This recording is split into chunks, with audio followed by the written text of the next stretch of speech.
Good afternoon, ninth class. Welcome to your own channel, Navneet Academy. So today we are going to start our new chapter, which is your chapter number 9, Force and Law of Motion.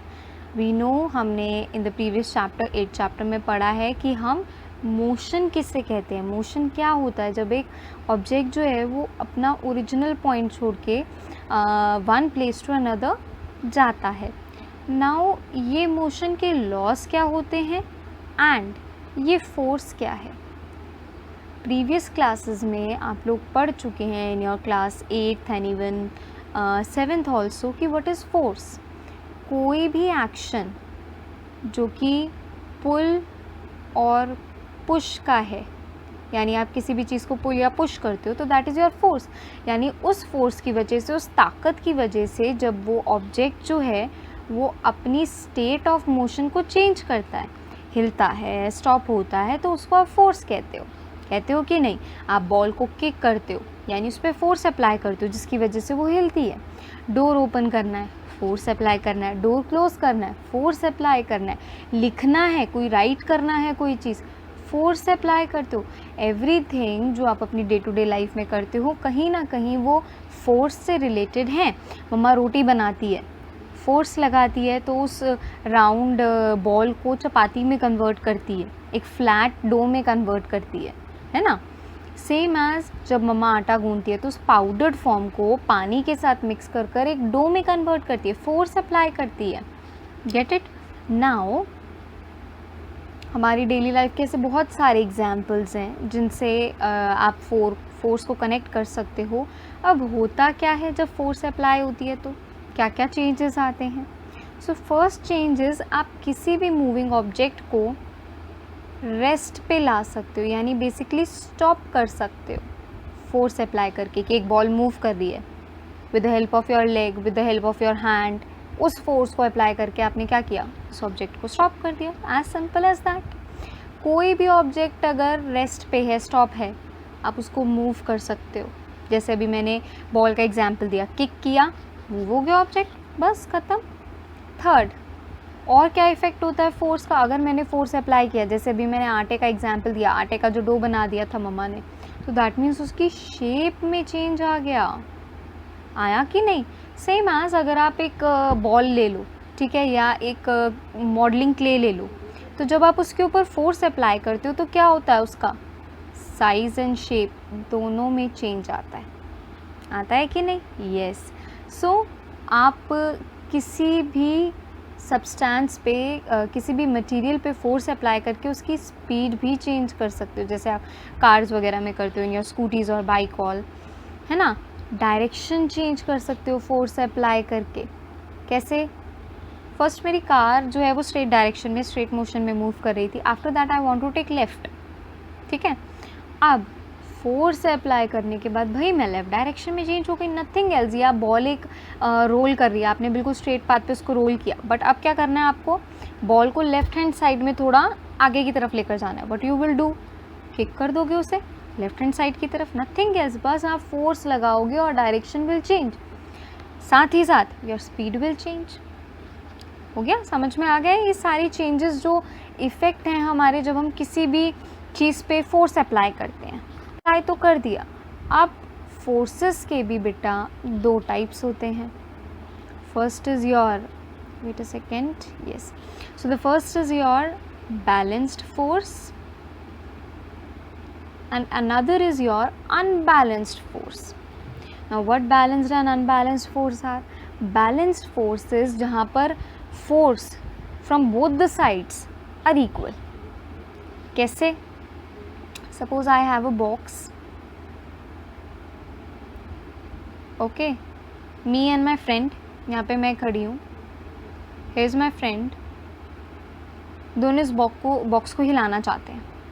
अब क्या करेंगे, from this side मैं लगाती हूँ force, but कितना, only 10 Newton, okay, इस direction में. अब अकॉर्डिंग, अगर यहाँ पर मेरी फ्रेंड नहीं है सपोज़, तो यहाँ पर फोर्स अप्लाई करने के बाद इस डायरेक्शन में मूव होना चाहिए वो ऑब्जेक्ट, येस.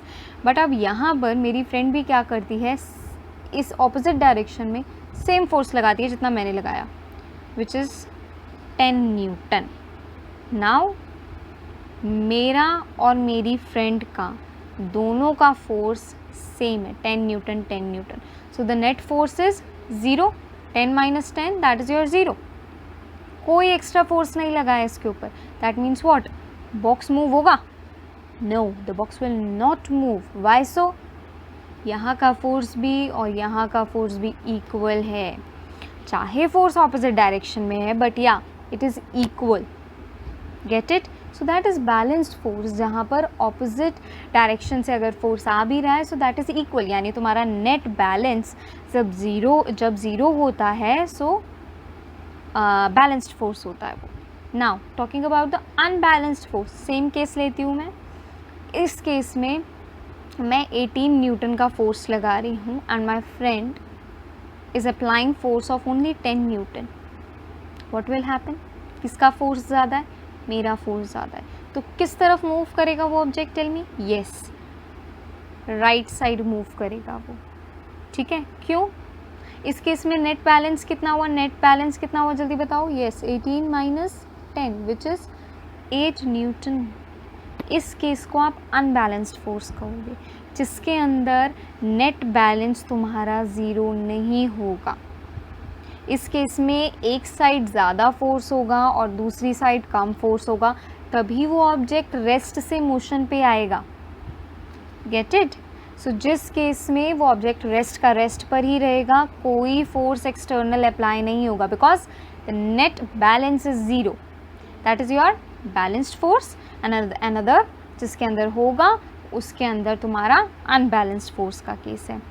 अब यही बैलेंस्ड और अनबैलेंस्ड फोर्स से रिलेटेड हमारे कुछ लॉज हैं जिनको हम कहते हैं लॉज ऑफ मोशन। न्यूटन ने दिए थे बेटा ये लॉज ऑफ मोशन। 3 लॉज हैं हमारे। आपका जो फर्स्ट लॉ ऑफ मोशन है, न्यूटन को क्या ऐसा उन्होंने बेसिकली देखा कि उनको लगा कि ये फर्स्ट लॉ ऑफ मोशन हो सकता है, यानी ये इफ़ेक्ट भी कुछ है। उन्होंने सबसे पहले गैलीलियो के एक एक्सपेरिमेंट को स्टडी किया बेटा। अब ये गैलीलियो ने क्या किया था? फर्स्ट गैलीलियो ने कुछ इंक्लाइंड प्लेन्स लिए। देखो, one is given to you. Galileo ने एक्सपेरिमेंट किया था। गैलीलियो ने एक इंक्लाइंड प्लेन लिया और ऊपर बॉल रखी और उसे डाउनवर्ड थ्रो किया। अब जैसे उन्होंने उस बॉल को थ्रो किया, उन्होंने क्या देखा कि ये बहुत जल्दी नीचे जा रहा है। यानी जब ये डाउनवर्ड स्लोपिंग उन्होंने इंक्लाइन प्लेन को देखा तो उन्होंने क्या देखा कि इसकी जो स्पीड है इस बॉल की, ये बहुत ज़्यादा है, यानी बहुत जल्दी एक्सेलरेट कर रहा था। बट वही बॉल अगर वो from down to up throw कर रहे थे, यानी नीचे से ऊपर की तरफ अगर उन्होंने सेम इंक्लाइन प्लेन पर वो बॉल को थ्रो किया, सो बॉल की जो स्पीड है, जो एक्सेलरेशन है इसका, वो डिक्रीज़ हो गया। वाई सो? बताओ ज़रा, थोड़ा सोचो। बिकॉज़ यहाँ पे इस केस में उन्होंने क्या ऑब्ज़र्व किया कि जब हम उसको अपवर्ड से डाउनवर्ड की तरफ लेकर आए तो उसकी एक्सेलरेशन बहुत इंक्रीज़ हो गई। बट अगर यही चीज़ उन्होंने रिवर्स कर दी और इसी इंक्लाइन प्लेन पे, तो उसकी जो एक्सेलरेशन है वो क्या हो गई? वो डिक्रीज़ हो गया। वो डिफ़िकल्ट बन गया उस इंक्लाइन प्लेन पे उसको चढ़ाना। Get it? अब इससे उन्होंने क्या सीखा, क्या देखा? एक और एक्सपेरिमेंट से अब उन्होंने क्या किया कि ऐसे ही इंक्लाइन प्लेन ले लिया, बट कैसा?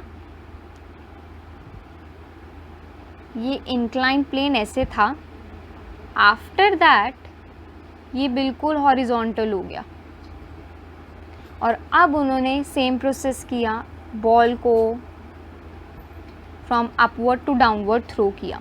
नाउ व्हाट ही ऑब्जर्व बेटा कि जैसे इन्होंने बॉल को डाउनवर्ड की तरफ थ्रो किया, as from upward to downward है, speed will increase, acceleration is more in this case, और वो बॉल तब तक स्टॉप नहीं हुई जब तक उसके ऊपर कोई एक्सटर्नल फोर्स नहीं पड़ा। इस चीज़ को याद रखना है, इस चीज़ को थोड़ा दिमाग में बिठा लो दैट वो ball according to the Galileo कब स्टॉप हुई, जब उसके ऊपर कोई एक्सटर्नल फोर्स पड़ा।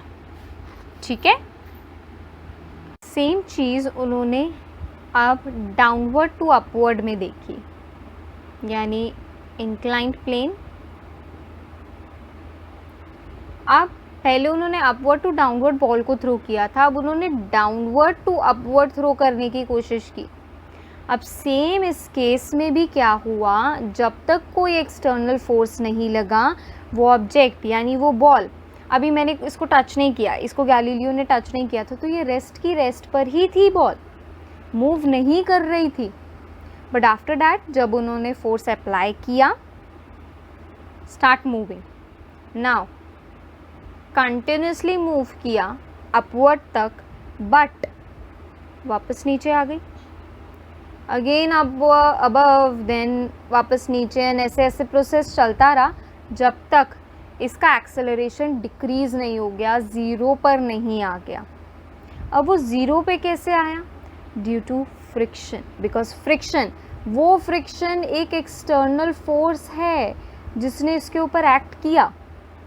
तो गैलीलियो ने बेसिकली यही कंक्लूड किया इन बोथ एक्सपेरिमेंट्स में, what, that an object remains in a state of a rest or of uniform motion in a straight line unless compelled to change that state by an applied force. You can say here external force also. एक object तब तक rest पर रहेगा या तब तक motion में रहेगा जब तक कोई एक्सटर्नल फोर्स उसके ऊपर एक्ट नहीं करेगी। बेटा, आप किसी भी ऑब्जेक्ट को ऐसे नहीं कह सकते, suppose that is a pen, जब तक मैं इसको नीचे ग्राउंड से नहीं उठाऊंगी, क्या इसके अपने आप पैर लगे हैं जो ये अपने आप हिल जाएगा, या इसके ऊपर मैं जादू मंतर कर दूंगी कि ये अपने आप हिलने लग जाएगा? नो, जब तक मैं अपने हैंड्स का प्रेशर, अपने हैंड्स का फोर्स नहीं लगाऊंगी, कोई एक्सटर्नल फोर्स नहीं लगाऊंगी, ऐसा कुछ नहीं है जो इनको हिला दे। ठीक है, सो गैलीलियो ने, न्यूटन ने, दोनों ने यही कंक्लूड किया, व्हाट, कि एक ऑब्जेक्ट स्टेट ऑफ रेस्ट पर ही रहेगा या स्टेट ऑफ मोशन ही बियर करेगा जब तक उसके ऊपर कोई एक्सटर्नल फोर्स नहीं लगेगा, nothing else in the first law. ठीक है, अब in the other words, all object resist change in the state of motion in a qualitative way. The tendency of undisturbed object to stay at rest और to keep moving with the same velocity is called inertia. यहाँ पर एक new term introduce हो रही है, that is your inertia. अब ये inertia क्या है कि किसी भी ऑब्जेक्ट में वो क्षमता उसकी जो उसको क्या करती है, उस रेस्ट पर ही रखती है या उसको उस मोशन में ही रखती है, that is your inertia. That ये जो ऑब्जेक्ट है मेरे हैंड में, द पेन, ये जो है ये मोशन में रहेगा कब तक, जब तक मैं इसको, इस पर फोर्स अप्लाई करती रहूँगी, और ये ज़मीन पर ऐसे रेस्ट पर ही रहेगा जब तक इसके ऊपर कोई एक्सटर्नल फोर्स नहीं लगेगी। ये जो इसके अंदर इसकी कैपेसिटी है रेस्ट पर रहने की या मोशन में आने की, that is it's inertia. Got it? आ गई बात समझ में? अब that is why the first law of motion is also known as the law of inertia. First law of motion, law of inertia, both are same, कोई difference नहीं है, उसी का ही अनदर नेम है।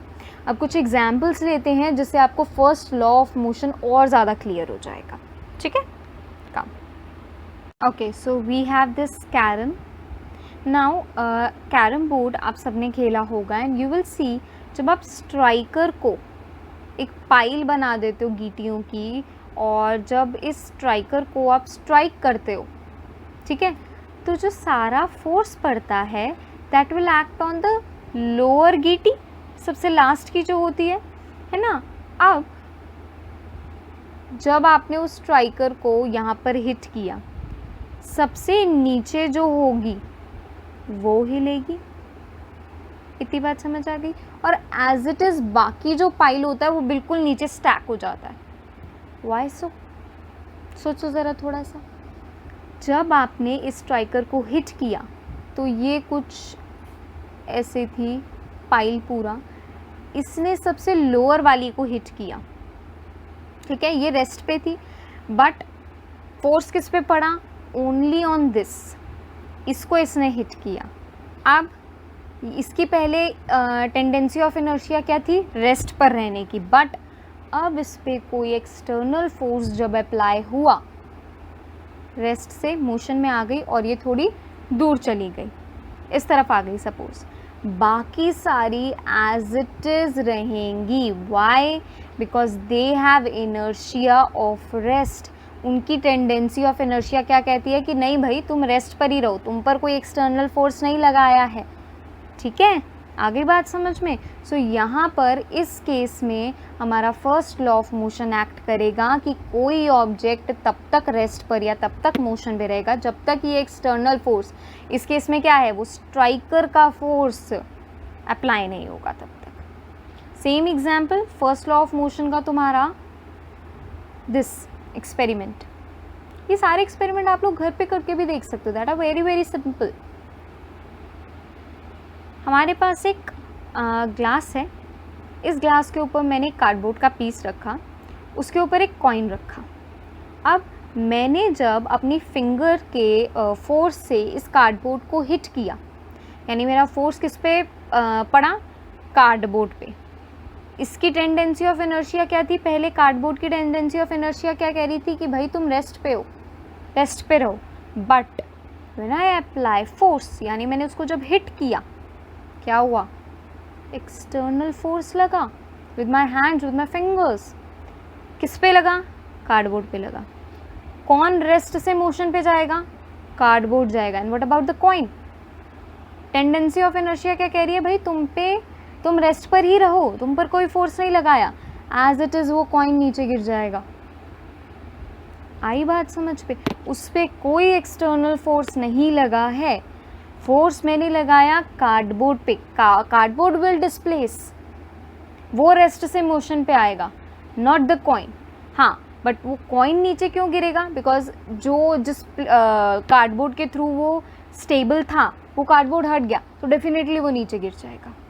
गेटिंग माई पॉइंट, मैं क्या बोलना चाह रही हूँ कि कोई भी ऑब्जेक्ट, सेम चीज़ बेटा मैं बार बार रिपीट कर रही हूँ, गैलीलियो और न्यूटन ने जो कहा है कि सेम ऑब्जेक्ट जो मोशन पे है या जो रेस्ट पे है, वो ऑब्जेक्ट रेस्ट पे या मोशन पर ही रहेगा जब तक कोई एक्सटर्नल फोर्स उस पर अप्लाई नहीं होगा।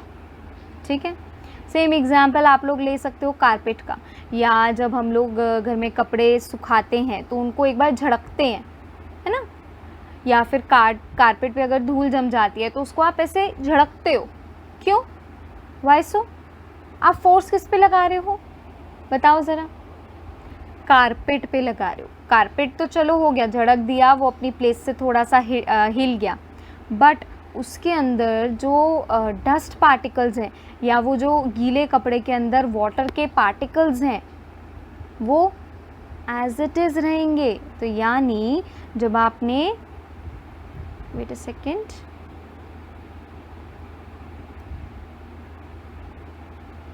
Suppose this is your carpet, आपने इसको झड़का, अब कारपेट कैसा आ गया, ऐसे मूव हो गया, ये स्पेस में सारे डस्ट पार्टिकल आ गए, और ये जब डिस्प्लेस हो गया तो ये डस्ट पार्टिकल ऑब्वियसली इनकी जगह एम्प्टी हो गई, जैसे कॉइन के साथ हुआ था, जिसके ऊपर ये थे वो हट गया वहाँ से, तो कॉइन डेफिनेटली नीचे गिर गया, same as this dust particle does, वो भी बिल्कुल ऐसे नीचे गिर जाएंगे। आ गई बात समझ में। सो सेम अप्लाई यहाँ पर कारपेट के साथ भी होता है, या जब आप गीले कपड़े को झड़कते हो, सेम वाटर मॉलिक्यूल्स भी हो जाते हैं, उसमें से आप निकलते हो ना, पानी की छिट्टे आ रही होती हैं आपके ऊपर, क्यों, वाई, बिकॉज वो जो है वो पहले कैसे थे, रेस्ट पर थे, बट जब आपने उस गीले कपड़े को सुखाया, ऐसे झड़का, तो क्या हुआ, उसकी टेंडेंसी ऑफ इनर्शिया क्या कह रही थी कि तुम रेस्ट पे हो, पर जब आपने फोर्स अप्लाई किया तो वो मोशन में आ गया, बट वाटर के जो पार्टिकल्स थे वो मोशन में नहीं आए, उन पे आपने कोई फोर्स अप्लाई नहीं किया था, सो एज इट इज़ नीचे ड्रॉप हो गए। ठीक है, आ गई बात समझ में। अब ये तो कुछ एग्जाम्पल थे आप लोग के फर्स्ट लॉ ऑफ मोशन के, जिससे आपको यही पता चल रहा है कि कोई ऑब्जेक्ट रेस्ट पे है या मोशन पे है, तो वो तब तक रेस्ट पे या मोशन पे रहेगा जब तक कोई एक्सटर्नल फोर्स जो है, कोई अनबैलेंस्ड फोर्स जो है वो उसके ऊपर एक्ट करेगी। ठीक है।